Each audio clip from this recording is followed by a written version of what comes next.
கரூர் நகரை ஒட்டி அமைந்துள்ள பைபாஸ் சாலையில் கோடாங்கிப்பட்டியில் திமுக முப்பெரும் விழா மாலை 5 மணிக்கு தொடங்குகிறது.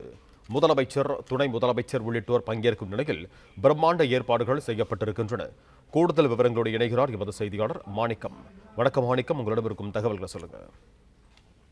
கரூரில் இன்றைய தினம் திமுகவுடைய முப்பெரும் விழா நடைபெறவிருக்கிறது. திமுக முப்பெரும் விழா என்பது பேரறிஞர் அண்ணாவினுடைய பிறந்தநாள், தந்தை பெரியாருடைய பிறந்தநாள், திமுக தோற்றுவிக்கப்பட்ட நாள் ஆகிய இந்த 3 நாட்களையும் கொண்டாடும் விதமாக முப்பெரும் விழா என்பது திமுக சார்பில் கொண்டாடப்பட்டிருக்கிறது. அந்த வகையில் இந்த ஆண்டு கரூரில் நடைபெறவிருக்கிறது. இன்று மாலை 5 மணி அளவில் தொடங்கிருக்கக்கூடிய இந்த முப்பெரும் விழா கூட்டத்திற்கு முதலமைச்சர் அவர்கள் தலைமை தாங்குகிறார்.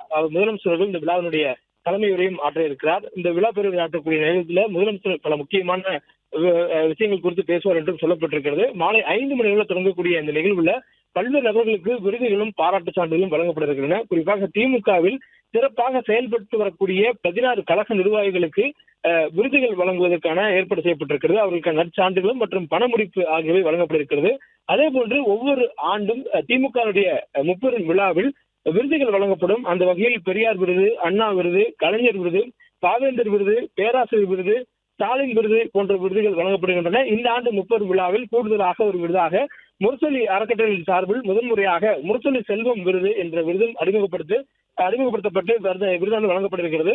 இந்த விருது பெறுவர்களில் குறிப்பா பெரியார் விருதை திமுகவினுடைய துணை பொதுச்செயலாளர் ஒருவராகவும் நாடாளுமன்ற குழுவுடைய தலைவராகவும் இருக்கக்கூடிய கனிமொழி கருணாநிதி அவர்கள் பெற இருக்கிறார்கள். அதே போன்று அண்ணா விருது சுப சீதாராமன் அவர்களுக்கும், கலைஞர் விருது சோமா ராமச்சந்திரன் அவர்களுக்கும், பாவேந்தர் விருது அண்மையில் மறைந்த புலித்தலை சிவராமன் அவர்களுக்கு குடும்பத்தினருக்கும் வழங்கப்பட இருக்கிறது.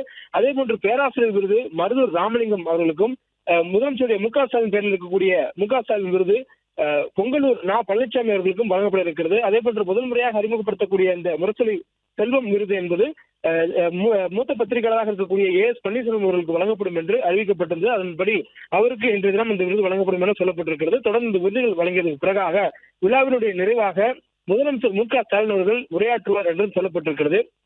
இந்த நிகழ்வுல முதலமைச்சர் அவர்கள் தமிழ்நாட்டில் தற்பொழுது அரசியல் களம் சூடாக இருக்கக்கூடிய சூழல்ல அது தொடர்பான பல கருத்துக்களை பகிர்வார் என்றும் சொல்லப்பட்டிருக்கிறது. அதே நேரங்களில் திமுகவினருக்கு ஏற்கனவே தேர்தல் தொடர்பான பல்வேறு பணிகளை கொடுத்திருக்கிறார். ஓரணியில் தமிழ்நாடு, ஒன்றிணைவோம், அதே போன்று உடன்பிறப்புடன் 1-to-1 சந்திப்பு உள்ளிட்ட பல்வேறு நிகழ்வுகளை, பல்வேறு கள நிகழ்வுகளை மேற்கொள்வதற்கான உத்தரவுகளை திமுக தலைமையின் சார்பாக முதலமைச்சர் மு.க. ஸ்டாலின் அவர்கள் திமுக தொண்டர்கள் கொடுத்திருக்கக்கூடிய சூழல்ல இன்றைய தினம் மிக முக்கியமான கட்டளைகளும் அவர்களுக்கான அறிவுறுத்தலும் கொடுப்பார் என்றும் எதிர்பார்க்கப்படுகிறது. நன்றி மாணிக்கம், உங்க தகவல்களுக்கு. பிளே ஸ்டோர் மற்றும் ஆப் ஸ்டோரில் இருந்து பாலிமர் செயலியை QR கோடு மூலம் பதிவிறக்கம் செய்யுங்கள். செய்திகளை உடனுக்குடன் பெறுங்கள்.